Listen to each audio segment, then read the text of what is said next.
আসসালামু আলাইকুম বন্ধুরা, কেমন আছেন সবাই? আশা করি অবশ্যই ভালো আছেন। আজকের ভিডিওতে আমরা আলোচনা করব বিবাহ বিচ্ছেদ রিলেটেড। যেহেতু আমরা মুসলিম অথবা বাংলাদেশে প্রচলিত আইনে বিবাহটা যদি আপনি করেন ধর্মীয়ভাবে করার পর নিবন্ধন করতে হয়। কিন্তু একটা মানুষ বিবাহ বন্ধনে আবদ্ধ হওয়ার পরে যদি তার পরিবারটা, ফ্যামিলিটা, তার স্বামী বা স্ত্রীর সাথে মালিন্য হয়, যদি সংসার করা সম্ভব না হয়, তাহলে লিগালি আইনগতভাবে কিভাবে প্রপারলি উনি এক্সিট নিতে পারেন। যেহেতু এটা আমরা যদি বলি ধর্মীয়ভাবেও তালাকটা আইনসম্মত। তো চলুন দেখা যাক যে বাংলাদেশে প্রচলিত কি কি আইনগুলো আছে যার মাধ্যমে আমরা একজন ব্যক্তিকে বা একজন মহিলাকে বা একজন পুরুষকে, সে যদি আসলেই তার বৈবাহিক জীবন থেকে সে এক্সিট নিতে চায় সেটা কিভাবে করবে, কি কি আইনগুলো আছে।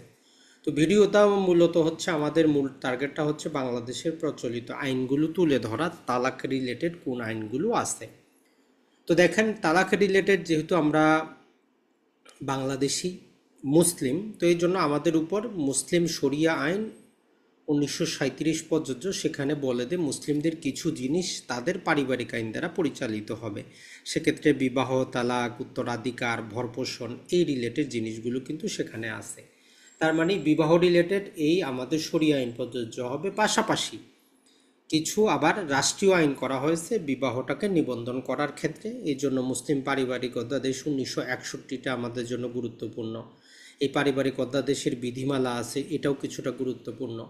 মুসলিম বিবাহ তালাক নিবন্ধন আইন আছে 1974, এর বিধিমালাটা আছে, যেটাও গুরুত্বপূর্ণ। এটা ছাড়া কেউ যদি তালাক নিতে চায়, 1939 সালের স্পেশাল অ্যাক্ট করে দেওয়া আছে যে সে তালাকটা কিভাবে নিবে। এর পাশাপাশি কিছু উচ্চ আদালতের সিদ্ধান্ত আছে যেগুলো আইনের বাইরে গিয়ে কিছু এক্সিট ক্লজ দেয়, যে এর মাধ্যমেও বিবাহ বিচ্ছেদ হইতে পারে। তাহলে আপনি যদি পারিবারিক বিষয়গুলো, বিবাহ তালাক রিলেটেড বিষয়গুলো আসলে ভালো করে বুঝতে চান, এই আইনগুলো সম্পর্কে কিছুটা হইলেও ধারণা রাখতে হবে। তো দেখেন, সর্বপ্রথম যে শব্দটা বা যে জিনিসটি সবার মনে চলে আসে সেটা হচ্ছে যে একজন মহিলা বা স্ত্রী তালাক দিতে পারে কিনা।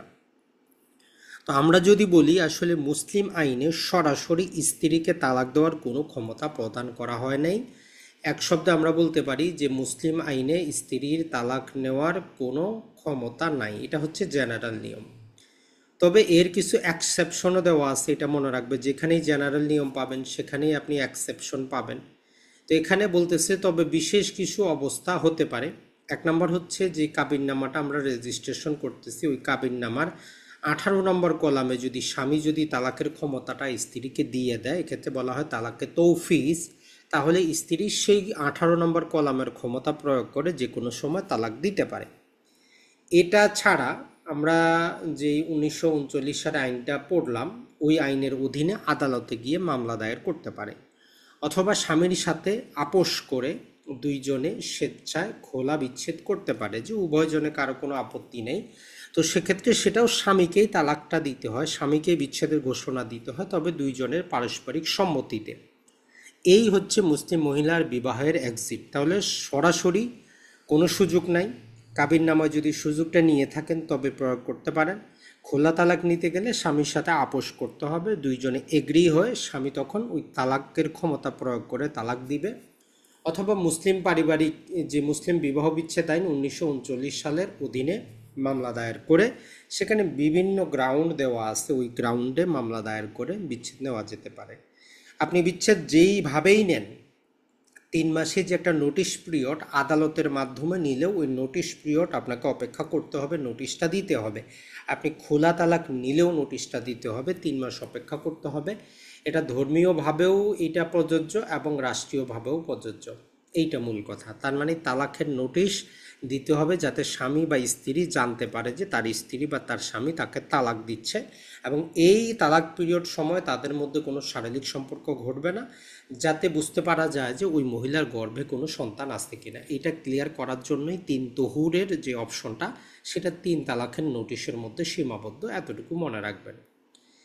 এখন আরেকটা কথা, যেটা যে পুরুষকেই কোনো কারণ ছাড়াই তালাক দিতে পারে কিনা। তো সহজ যদি আমরা বলি যে আসলে পুরুষ ব্যক্তি কোনো কারণ ছাড়াই, উইদাউট এনি রিজন সে তালাক দিতে পারে।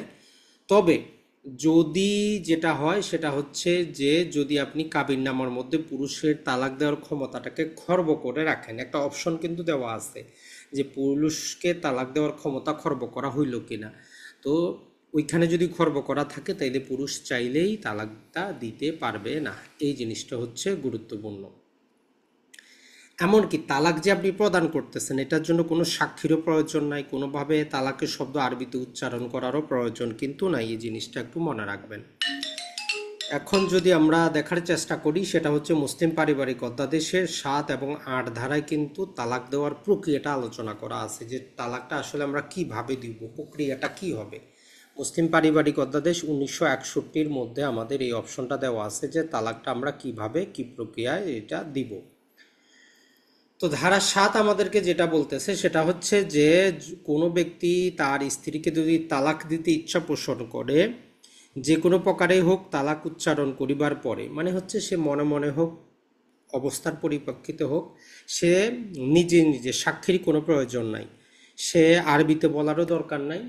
জাস্ট আমরা যে কোনো একটা কাজ করার জন্য যেমন ইচ্ছা পোষণ করি যে আমি বাজারে যাব, এই যে সেই যে এই জিনিসটা বলতেছে যে সে তার স্ত্রীকে তালাক দিচ্ছে, এইটা শুধু বললেই হবে না, বলার পর চেয়ারম্যান বরাবর একটা নোটিশের মাধ্যমে জানাইতে হবে এবং স্ত্রীকেও তার এক কপি পাঠাইতে হবে। অর্থাৎ যে কোনো সাজা কাগজে হোক, কাজী অফিসের কাজী সাহেবের কাছ থেকে ফরম্যাটে হোক, আইনজীবীর মাধ্যমে হোক, যে কোনোভাবে হোক, আইনজীবীর কাছেও যাওয়ার দরকার নেই। আপনি সাদা কাগজেও যদি একটা নোটিশ নাম ঠিকানা দিয়ে যে আপনি তাকে তালাক দিচ্ছেন এত তারিখে দিয়ে দেন, এক কপি চেয়ারম্যানের কাছে, এক কপি স্ত্রীর কাছে, এটা হচ্ছে তালাকের নোটিশ, প্রথম নোটিশ। এখন কোনো ব্যক্তি যদি উপধারার বিধান লঙ্ঘন করে সে 1 বছর পর্যন্ত বিনাশ্রম কারাদণ্ড অথবা 10,000 টাকা পর্যন্ত জরিমানা অথবা উভয় দণ্ডই তার হতে পারে। এখন মূলত কথাটা হচ্ছে তাহলে তালাকের নোটিশ না দিয়ে তালাক দিলে তালাক হবে কি হবে না। তো এই রিলেটেড আমাদের বাংলাদেশে আমরা উচ্চ আদালতে হওয়ার পক্ষেও দলিল পাবো, না হওয়ার পক্ষেও দলিল পাবো। ওইটা নির্ভর করে কন্ডিশনের উপর। অর্থাৎ যিনি তালাকটা দিচ্ছেন উনি নোটিশটা গোপন করার মাধ্যমে নিজে থেকে নিজে কোনো প্রকার যদি অবৈধ সুবিধা নিতে চান তাহলে ওই নোটিশ না দিলে ওই তালাকটা গ্রহণযোগ্য হবে না, বিবাহ বৈধও থাকবে। আবার যদি উনি ওইরকম কোনো অবৈধ সুবিধা না নিচ্ছেন কিন্তু জাস্ট যে কোনো কারণবশত উনি নোটিশটা দেন নাই তাহলে কিন্তু তালাকটা কার্যকর হয়ে যাবে, অর্থাৎ স্ত্রী অবৈধভাবে সুবিধা নিতে পারবে না। দুই প্রকারেরই আদালতের রায় আসে। তাহলে আজকে থেকে ক্লিয়ার হয়ে যান, তালাকের নোটিশ না দিলে বিবাহ বিচ্ছেদ হবে কি হবে না, এই রিলেটেড আদালতের দুইটা জিনিসের উপর ভিত্তি করে দুইটা রায় আছে। এক ক্ষেত্রে সে কি করেছে, তার স্ত্রীকে সে তালাক দিয়েছে, লোক মুখে যেভাবে হোক স্ত্রী জানতে পারছে, স্ত্রী তখন অন্য জায়গায় বিয়ে করার জন্য গেছে, বলতেছে আমি তো আইনগতভাবে তালাকের নোটিশ দেয় নাই, অতএব তালাক হয় নাই, সে বিয়ে করতে পারে না, এইরকম অজুহাত তখন আইন বলতেছে যে না তালাক হয়ে গেছে। আবার অন্য ক্ষেত্রে তার অপোজিট, এখন ওই রকম ক্ষেত্রে স্ত্রী যদি সুবিধা নিতে চায় স্বামী যে কোনো কারণবশত, সেক্ষেত্রে আদালত বলে যে না তালাকটা হয়ে গেছে। তো এই জন্য তালাকের নোটিশটা গুরুত্বপূর্ণ। আপনি যদি আইনি ঝামেলায় না যেতে চান আপনি প্রপারলি নোটিশটা দিয়ে রাখবেন, এটাই হচ্ছে গুরুত্বপূর্ণ। আর একটা কথা হচ্ছে যে আপনি যে তালাকটা দিলেন এই 90 দিনের মধ্যে আপনি যে কোনো সময় স্ত্রীর সাথে আলোচনা করে তাকে ফেরত নিয়ে আসতে পারবেন, পুনরায় বিয়ে শাদিও করার দরকার নাই 90 দিনের মধ্যে। আর আপনি যে তাকে তালাকের নোটিশ প্রত্যাহার করেছেন এরকম কোনো আবার নোটিশও চেয়ারম্যানকে দেওয়ার দরকার নাই। তার মানে আপনি তার সাথে আলোচনা করে ঘর সংসার শুরু করে দিতে পারেন, আইনগতভাবে তালাক প্রত্যাহারের নোটিশ দেওয়ারও কোনো বাধ্যবাধকতা কিন্তু নাই। কিন্তু যদি 90 দিন অতিবাহিত হয়ে যায় আইনগতভাবে তালাকটা আপনার পরিণত হয়ে গেছে, এখন স্ত্রী বা স্বামী যে কেউ তালাক নিবন্ধন করে নতুন জায়গায় বিয়ে শাদী করতে পারে। এখন এই ক্ষেত্রে আইনগত একটা নিয়ম আছে, যখন আপনি 90 দিনের নোটিশ দিবেন তখন 30 দিনের মধ্যে ওই যে কাউন্সিলর সাহেব বা চেয়ারম্যান সাহেব উভয় পক্ষকে ডাকে একটু সমঝোতা করার চেষ্টা করবে, শুনবে কি কারণে এই রকম জিনিসগুলা।